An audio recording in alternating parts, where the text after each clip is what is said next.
सो अब मैं आज आपको बताऊंगा न्यूनेटल रिसस्टिटेशन, जिसका दूसरा नाम होता है कार्डियोपल्मोनरी रिसस्टिटेशन। इसको बोलते हैं CPR. CPR cardiopulmonary resuscitation. So जो सीपीआर देते हैं वो किस केस में देते हैं? जब हार्ट, जो हमारी हार्ट है वो काम करना बंद हो जाए, हार्ट रेट स्टॉप हो जाए या रेस्पिरेशन में प्रॉब्लम हो, तो न्यूनेटल रिसस्टिटेशन करते हैं बच्चे का। तो जो न्यूनेटल रिसस्टिटेशन की एज होती है वो नॉर्मली क्या होती है? Age in CPR. Age in CPR, जो सीपीआर में एज होती है वो किस, मतलब कि जो सीपीआर होता है उसमें एज के अकॉर्डिंग देते हैं। अब बात करते हैं हम एज इन सीपीआर 0 से 28 डेज। 0 से 28 डेज वाले को बोलते हैं न्यूनेटल। जो 0 से 28 वाले को हम सीपीआर देते हैं, जिसकी एज 0 से 28 डेज है, उसको बोलते हैं न्यूनेटल। उसको बोलते हैं न्यूनेटल। और 1 मंथ टू 2 ईयर, जो 2 ईयर 1 मंथ टू 2 ईयर वाले को देते हैं उसको इन्फेंट बोलते हैं, इन्फेंट। इसके बाद होते हैं 3 ईयर टू 8 ईयर। जो 3 ईयर से 8 ईयर वाले होते हैं उसको बोलते हैं चिल्ड्रन। उसको बोलते हैं चिल्ड्रन। एक होता है अबव 8 ईयर, जो 8 ईयर से ऊपर होते हैं उसको बोलते हैं एडल्ट। तो एज इन सीपीआर 0 से 28 डेज वाले को neonatal, 1 month to 2 year infant, 3 year to 8 year children, और 8 ईयर अबव 8 ईयर उसको बोलते हैं एडल्ट। इसके बाद आते हैं न्यूनेटल सीपीआर। Neonatal CPR. तो न्यूनेटल कार्डियोपल्मोनरी रिसस्टिटेशन करते हैं 0 से 28 डेज वालों। जो 0 से 28 डेज होता है उसको बोलते हैं न्यूनेटल। तो न्यूनेटल सीपीआर दे रहा है बच्चों को, न्यूनेटल सीपीआर दे रहा है। तो इसमें आते हैं चेस्ट कंप्रेशन। चेस्ट कंप्रेशन, जब न्यूनेटल रिसस्टिटेशन करते हैं, जब सीपीआर देते हैं, तो उसमें हम करते हैं चेस्ट कंप्रेशन करते हैं। तो चेस्ट कंप्रेशन को बोलते हैं सी बोल दो, C chest compression. Ratio ventilation ventilation को डिनोट करते हैं वी से। तो सी रेशियो वी, इसको बोलते हैं सी रेशियो वी। तो जो चेस्ट कंप्रेशन होता है ये होता है 90 और वेंटिलेशन होता है 30। तो 90 रेशियो 30 हो चुका। इसके बाद होता है जो एक 90 रेशियो 30। तो 90 रेशियो 30 को करते हैं 90/30, 0 3/1। तो 3:1, नॉर्मली 3:1। तो इसके बाद होता है 3:1। तो जो एक साइकिल का रेशियो है, 1 साइकिल कंप्लीट, जो 1 साइकिल कंप्लीट है उसका रेशियो क्या है? 3:1। सो जो एक चेस्ट कंप्रेशन है, 1 चेस्ट कंप्रेशन, सी डिनोट चेस्ट कंप्रेशन। जो एक चेस्ट कंप्रेशन है उसमें हाफ सेकंड का टाइम लगता है, हाफ सेकंड का। और एक वेंटिलेशन में भी हाफ सेकंड का टाइम लगता है। सो एक साइकिल कंप्लीट होने के लिए 3 चेस्ट कंप्रेशन और 1 वेंटिलेशन दे रहे। तो चेस्ट कंप्रेशन के लिए 1 सेकंड लग रही, एक चेस्ट कंप्रेशन। तो 3 है तो हाफ बाई मतलब कि 1.5 सेकंड लगी। और वेंटिलेशन के लिए हाफ सेकंड लगी, हाफ सेकंड। एक चेस्ट कंप्रेशन का टाइमिंग इतना, एक वेंटिलेशन का इतना। तो 3 का हो गया 1.5 सेकंड और एक वेंटिलेशन का हाफ सेकंड। तो एक साइकिल कंप्लीट होने के 2 सेकंड का समय लगता है। 2 सेकंड का समय लगता है एक साइकिल कंप्लीट होने में। इसके बाद आता है जो चेस्ट कंप्रेशन होता है, chest compression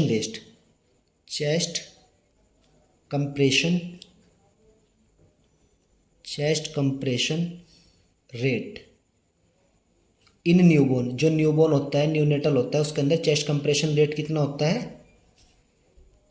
90 beats per minute.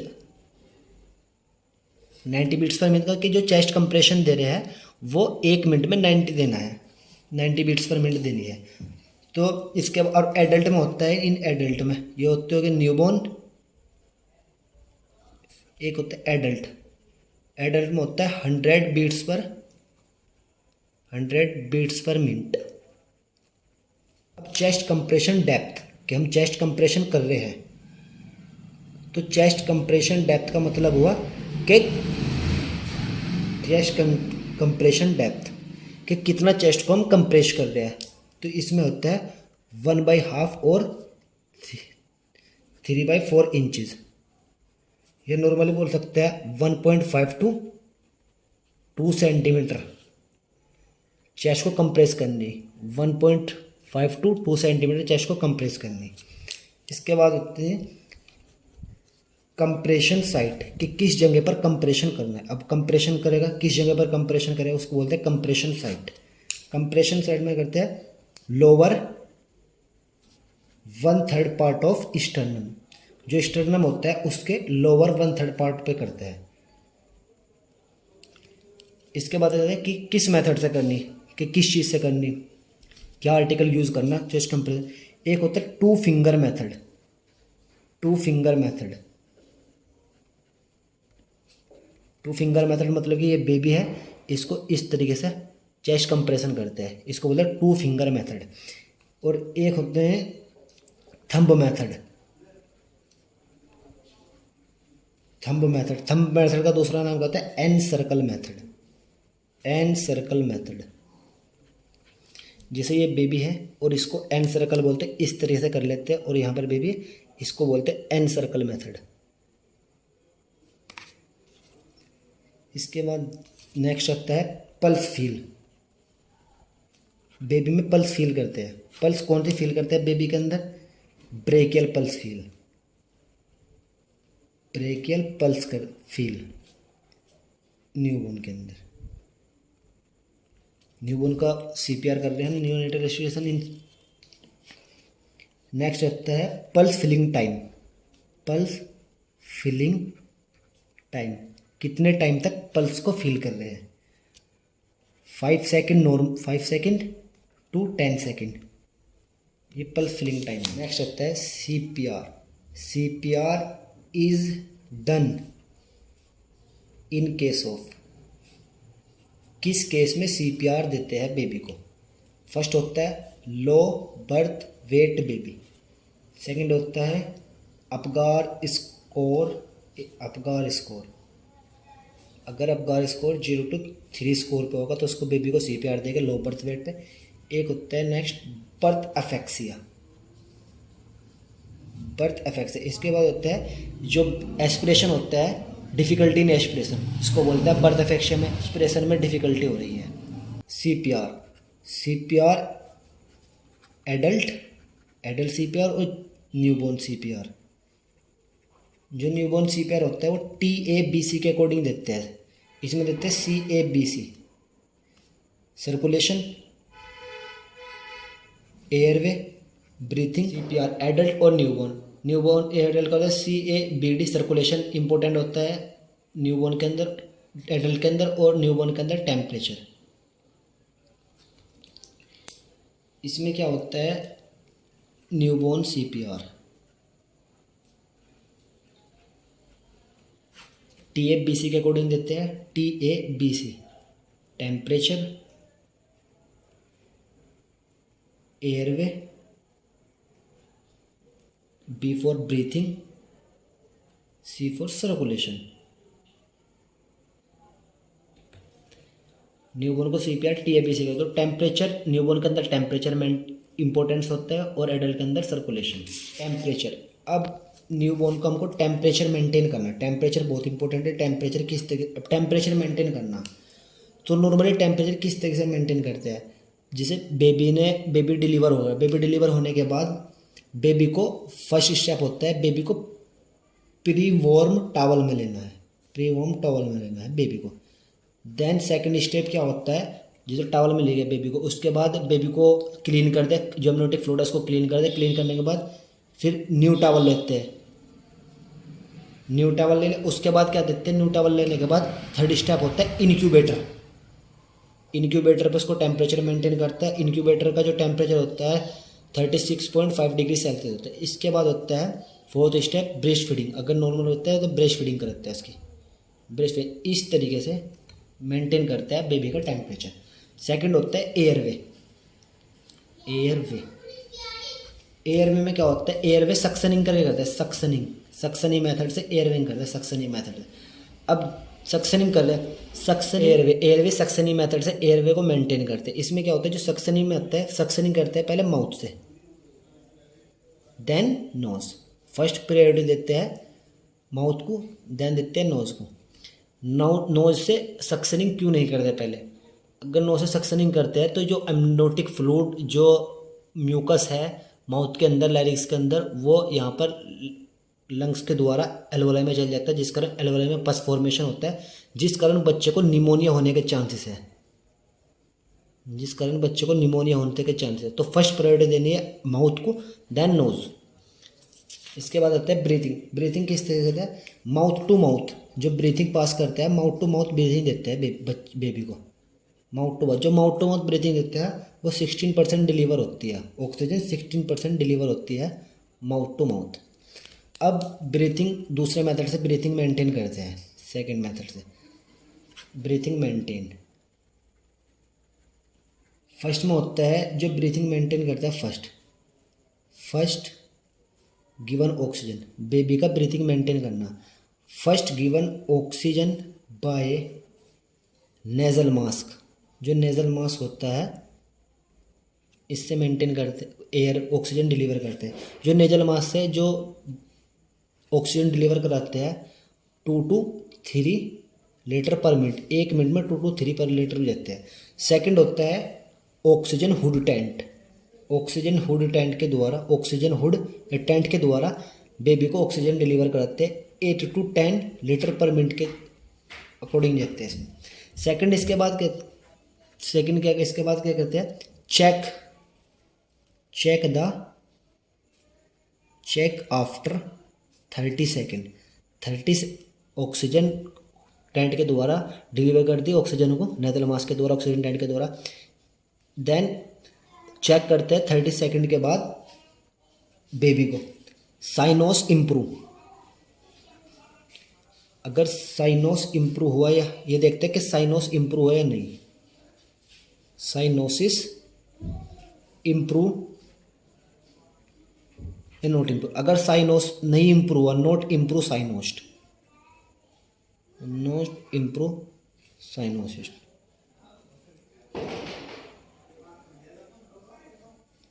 not improve cyanosis. So then PPV, positive pressure ventilation, positive pressure ventilation। अगर ऑक्सीजन डिलीवर करते हैं नेजल मास्क के द्वारा, 30 सेकेंड के बाद चेक करते हैं साइनोस में इम्प्रूव हुआ या नहीं। साइनोस में इम्प्रूव नहीं हुआ, फिर बेबी को पीपीवी पॉजिटिव प्रेशर वेंटिलेशन पे ले जाते हैं, वहाँ पर ऑक्सीजन डिलीवर करते हैं by bag and mask. By bag and mask के द्वारा ऑक्सीजन डिलीवर कराते हैं।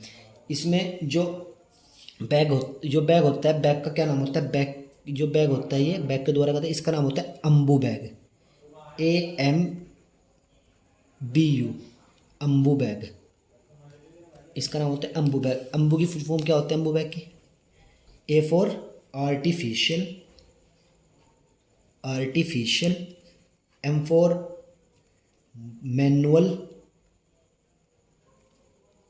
B for breathing, U for unit.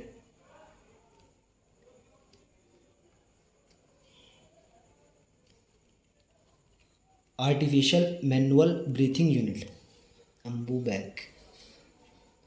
Artificial manual breathing unit.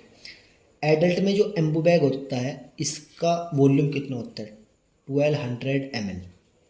Children के अंदर एम्बू बैग का वॉल्यूम 750 ml। न्यूबॉर्न के अंदर 450 ml। जो एम्बू बैग का वॉल्यूम होता है इतना होता है। इसके बाद क्या होता है, नोट डाल के लिखना, ये बेबी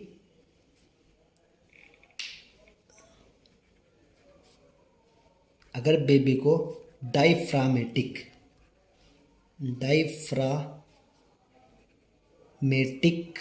हर्निया, अगर बेबी को diaphragmatic hernia so note given PP PPV.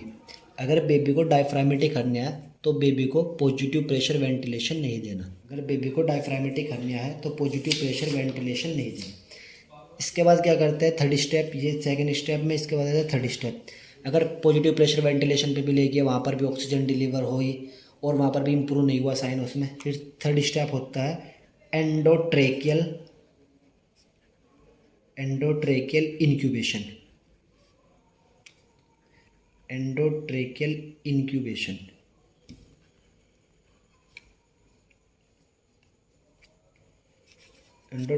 Incubation पे ले जाते हैं plus PPV.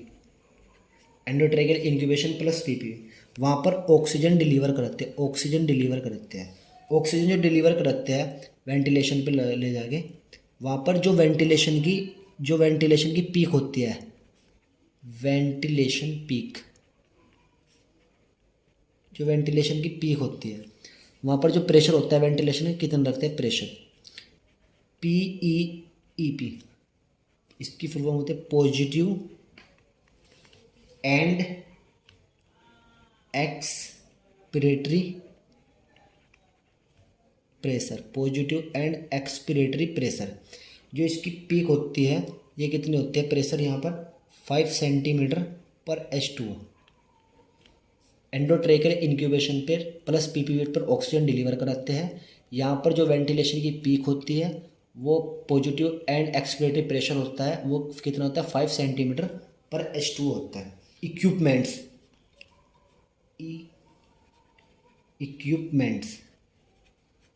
Equipments used in neonatal incubation. जब इंक्यूबेशन करा रहे हैं, ऑक्सीजन डिलीवर करते हैं, उसमें इक्विपमेंट क्या क्या चाहते हैं नियोनेटल के लिए इक्विपमेंट। इसमें होते हैं ईटी ट्यूब। फर्स्ट होता है ईटी ट्यूब। जो ईटी ट्यूब होती है ये नॉन कफ्टेड होती है, नॉन कफ्टेड और स्ट्रेट टेडी बोलते हैं ना, टेडी ईटी ट्यूब होती है, नॉन कफ्टेड होती है। इक्विपमेंट्स इन न्यूनेटल के लिए क्या क्या इक्विपमेंट यूज़ करते हैं सीपीआर के लिए। ईटी ट्यूब होती है, नॉन कफ्टेड होती है और स्ट्रेट होती है। नॉन कफ्टेड क्यों होती है, बिकॉज न्यूबॉर्न कैरोइड कार्टिलेज एक्ट कफ। जो न्यूबॉर्न का कैरोइड कार्टिलेज होता है न्यूबॉर्न के अंदर, वो कफ की तरह एक्ट करता है। इसलिए जो ईटी ट्यूब होती है वो नॉन कफ्टेड होती है और स्ट्रेट मतलब टेढ़ी होती है। देन ईटी ट्यूब साइज, जो ईटी ट्यूब होती है ये कितने साइज की होती है ईटी ट्यूब का प्रीटर्म बेबी के लिए। अगर कोई बेबी प्रीटर्म बेबी है 2.5 to 3 सेंटीमीटर, और टर्म बेबी के लिए 3 नंबर, और टर्म बेबी के लिए 3.5 की ET tube. Then ET tube inserting length कि कितनी ईटी ट्यूब को इंसर्ट करनी है बेबी के अंदर, 6 प्लस वेट प्लस इन केजी। अगर मान लो बेबी प्रीटम है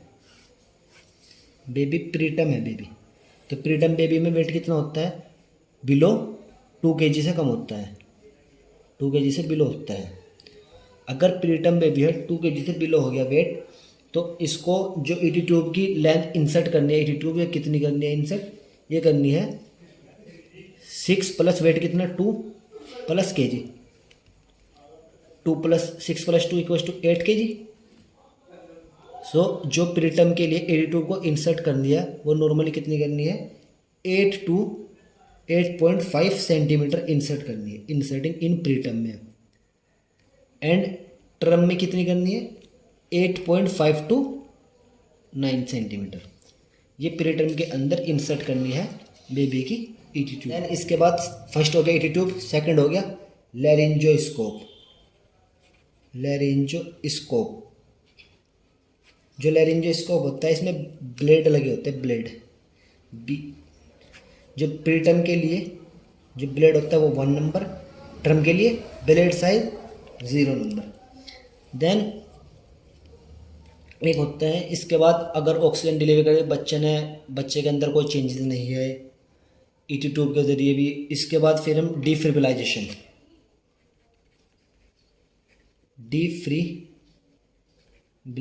डिफिब्रिलेशन का मतलब है इलेक्ट्रिकल शॉक पास करते हैं बेबी को। जो प्रेस नहीं होती है, प्रेस इलेक्ट्रिकल शॉक करते हैं बेबी में, इलेक्ट्रिकल शॉक देते हैं, जिस कारण बेबी की जो हार्ट रेट है वो इंक्रीज होती है, एस्पिरेशन हो जाता है। इस कारण जो डिफिब्रिलाइजेशन होता है इसमें पेडल साइज, जो डिफिब्रिलाइजेशन का पेडल साइज होता है 3.5 to 5 सेंटीमीटर। करंट कितना पास करते हैं, करंट डिफिब्रिलाइजेशन करंट ही तो पास करे, तो करंट कितना पास करते हैं 2 to 4 kJ/kg बॉडी वेट के हिसाब। प्रेशर, अब प्रेशर मेंटेन, प्रेशर कर देते हैं 10 to 15 lb इंचज स्क्वायर। इसमें 4 to 5 lb/kg of body wait.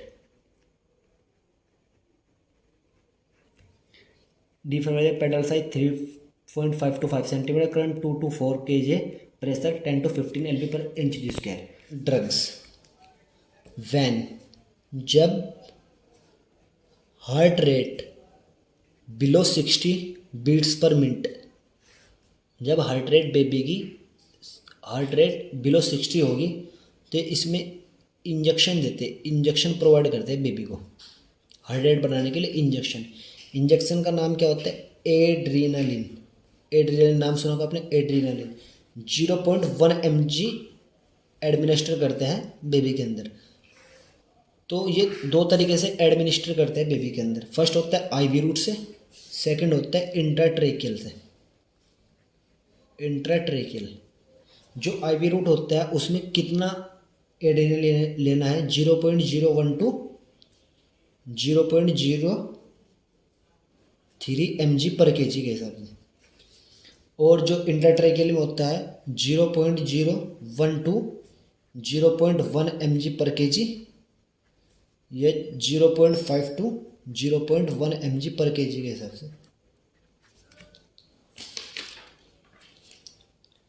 Then जो एड्रिनल का वर्क होता है, वर्क फंक्शन ऑफ एड्रिनलिन। अब हम बेबी को एड्रिनलिन प्रोवाइड कर रहे हैं तो उसका फंक्शन क्या है, फंक्शन ऑफ एडीआर, एड्रिनल का function to increase heart rate. ये बेबी की ये एड्रिनल हार्ट रेट को इंक्रीज कर देते हैं। अब बात करते हैं कि इस तरीके से हम बेबी की जो सीपीआर देते हैं इस तरीके से देते हैं। इसमें होता है CPR timing, CPR time. Baby को हम सीपीआर दे तो कितने टाइम तक सीपीआर देना है बेबी को, ये भी बहुत इंपॉर्टेंट है। न्यूबॉर्न के अंदर जो सीपीआर टाइमिंग होती है 10 मिनट्स देते हैं। अगर हमने 10 मिनट तक बेबी को न्यूबॉर्न को सीपीआर दे दिया, उसके बाद बेबी में कोई चेंजेस नहीं आया तो बेबी डेड हो चुका। एडल्ट के अंदर जो टाइमिंग होती है 30 to 40 मिनट्स होते हैं नॉर्मली। इसके बाद अगर एडल्ट में सीपीआर देने के बाद 30 to 40 मिनट्स के बाद कोई चेंजेस नहीं आया तो मतलब कि बेबी मर चुका है, एडल्ट भी डेड हो चुके एडल्ट। तो एडल्ट सीपीआर टाइम कितने समय तक सीपीआर देना, न्यूबॉर्न को 10 मिनट्स और एडल्ट के अंदर 30 to 15 मिनट्स। नोट ऑक्सीजन, एक चीज़ नोट कर लेना आप, जो ऑक्सीजन क्या हमारा फंक्शन, हमारा रोल क्या है, ऑक्सीजन डिलीवर करा रहे हैं। जो ऑक्सीजन डिलीवर कराते हैं, डिलीवर ऑक्सीजन 1 मंथ तक कराते हैं। नॉर्मली 1 मंथ तक ऑक्सीजन डिलीवर कराते हैं। 1 मंथ तक 100% बेबी को ऑक्सीजन डिलीवर करानी। अगर हमने 1 मंथ से ज़्यादा बेबी को ऑक्सीजन डिलीवर करा दी तो जो लेंस होता है ना, लेंस के ऊपर फाइब्रस टिश्यू ग्रो करने लगते हैं, फाइब्रस टिश्यू की ग्रो होते लगते हैं, फाइब्रस टिश्यू ग्रो होने लगते हैं लेंस के ऊपर, जिस कारण बेबी को रेट्रो लेंटल फाइब्रोप्लेजिया हो सकता है। फाइब्रोप्लेजिया जिसका दूसरा नाम होता है लियोकोर्निया, जिसके कारण बेबी को ब्लाइंडनेस हो सकता है, ब्लाइंडनेस होएगा। तो जो एक्सरे होती है जिसके कारण बेबी को ब्लाइंडनेस हो सकता है, सो जो रे है वो एंटर नहीं करेगी जिस कारण बेबी कुछ नहीं देख पाएगा, तो उसको ब्लाइंडनेस बोलते हैं। ऑक्सीजन डिलीवर करते हैं 100% 1 मंथ के लिए। 1 मंथ से अगर ज़्यादा ऑक्सीजन डिलीवर करे तो लेंस होता है उस पर फाइब्रस टिश्यू ग्रो हो जाएंगे, जिस कारण बेबी को रेट्रोरेंटल फाइब्रोप्लेजिया हो सकता है, जिसको लियोकोर्निया बोलते हैं। इस कारण बेबी को ब्लाइंडनेस हो सकता है। अब ओवरव्यू करते हैं इसका न्यूनेटल रिसस्टिटेशन, जिसका CPR कार्डियोपल्मोनरी रिसस्टिटेशन। इसमें क्या होता है, एज इन CPR, जो CPR देने की एज होती है 0 से 28 डेज वाले को बोलते हैं न्यूनेटल को। 1 month to 2 year infant, 3 year to 8 year children, और 8 अबव 8 ईयर तो adult. Neonatal CPR 0 to 18 year, मतलब कि न्यूनेटल को CPR दे रहे हैं तो चेस्ट कंप्रेशन करते हैं, chest compression ratio ventilation. Chest compression को CC बोल सकते हैं, वेंटिलेशन को V, तो डिनोट करते हैं CC रेशियो V। तो जो CC चेस्ट कंप्रेशन करें 90:30, तो इसका जो 1 साइकिल करें 3:1। इसमें इसके बाद क्या होता है, 1 साइकिल कंप्लीट 3:1, जो एक साइकिल कंप्लीट हो रही है 3:1 के 3 चेस्ट कंप्रेशन 1 वेंटिलेशन। जो 1 चेस्ट कंप्रेशन का जो टाइमिंग होती है ½ सेकंड होती है, और 1 वेंटिलेशन की ½ सेकंड होती है। 1 साइकिल कंप्लीट होने की 3:1, तो 1.5 सेकंड इसमें और हाफ इसमें, तो 1 साइकिल कंप्लीट 2 सेकंड। देन इसके बाद chest compression rate in newborn के अंदर चेस्ट कंप्रेशन रेट कितनी होती है, न्यूबॉर्न 90 बीट्स पर मिनट, और एडल्ट के अंदर 100 बीट्स पर मिनट। इसके बाद होते हैं कंप्रेशन डेप्थ के कितने नीचे तक कंप्रेस करना है चेस्ट को, 1/2 और 3/4 इंचज़। इसको नॉर्मली बोलते हैं 1.5 to 2 सेंटीमीटर डेप्थ को मतलब दबाना है, चेस्ट कंप्रेशन करना है। कंप्रेशन थ्रेड किस जगह पर कंप्रेशन करना है, lower 1/3 part of sternum. Then होते हैं कौन सा मेथड है, 2 फिंगर मेथड, मतलब ये बेबी है इसको इस तरह 2 फिंगर मेथड। एन होता है थंब मेथड इस तरीके से, जिसको दूसरा होता है एन सर्कल मेथड, इस तरह से फिंगर को इस तरह से बना के यहाँ पर करते हैं, एन सर्कल मेथड बोलते हैं इसको। देन होता है पल्स फिलिंग, जो पल्स फिल करते हैं ब्रेकियल पल्स फिल करते हैं, pulse filling time 5 to 10 second के लिए पल्स को फिल करते हैं। Then CPR is done in case of, किस केस में CPR देते हैं बेबी को, low birth weight, Apgar score 0 to 3 होएगा जब बेबी को CPR देंगे, या बर्थ अफेक्सिया या सांस difficulty in breathing.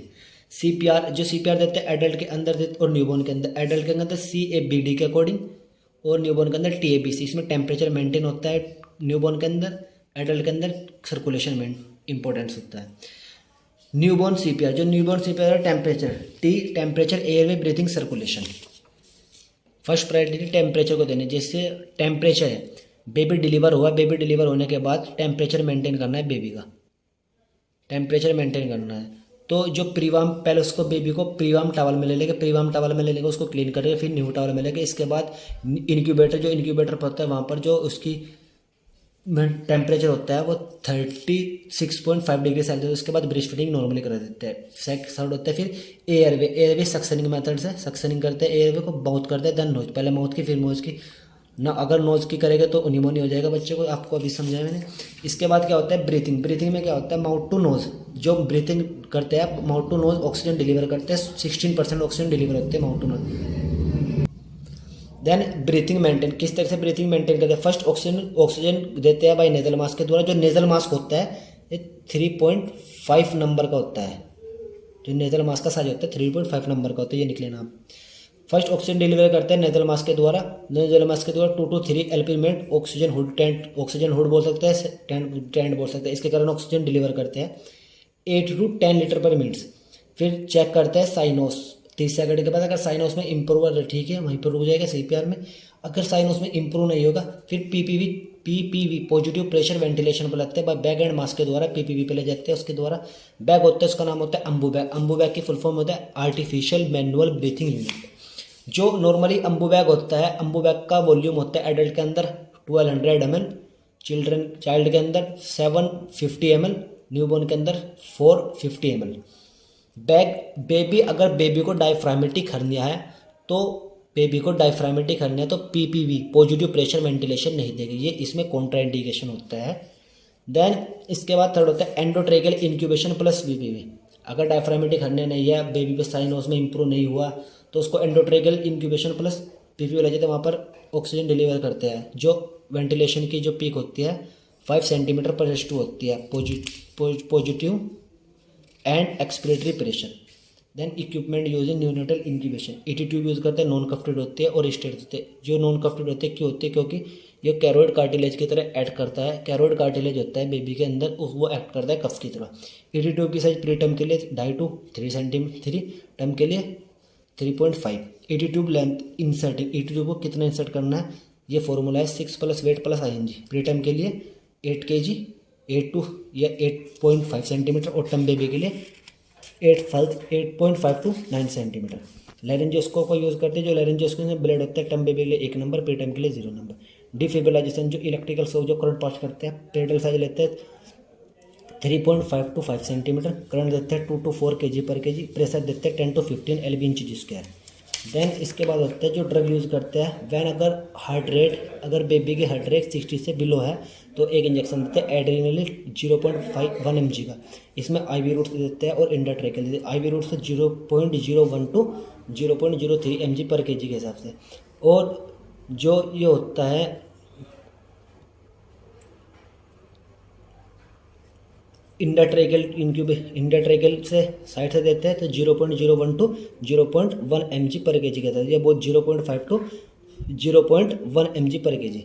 Function of ADR क्यों देते हैं, ADR का इंजेक्शन क्यों देते हैं, हार्ट रेट कम है तो हार्ट रेट को इंक्रीज करके बेसिकली ये होता है ADR देने का पर्पज़। CPR टाइमिंग, जो CPR देते हैं बेबी को, न्यूबॉर्न को 10 मिनट्स में देते हैं। अगर 10 मिनट्स में CPR देने के बाद बेबी में कुछ इंप्रूव होता है, ठीक है, अगर बेबी को डेड हो चुका है बेबी। एडल्ट 30 to 15 मिनट लगता है। नोट, ऑक्सीजन डिलीवर करते हैं 100% 1 मंथ के लिए। अगर 1 मंथ से ज़्यादा ऑक्सीजन डिलीवर करें तो लेंस पर फाइब्रस टिश्यू ग्रो हो जाएगा, जिस कारण बच्चे को रेट्रोलेंटल फाइब्रोप्लेजिया हो सकती है, जिसको नाम होता है लियोकोर्निया, जिसके कारण ब्लडनेस हो सकता है। तो थैंक यू।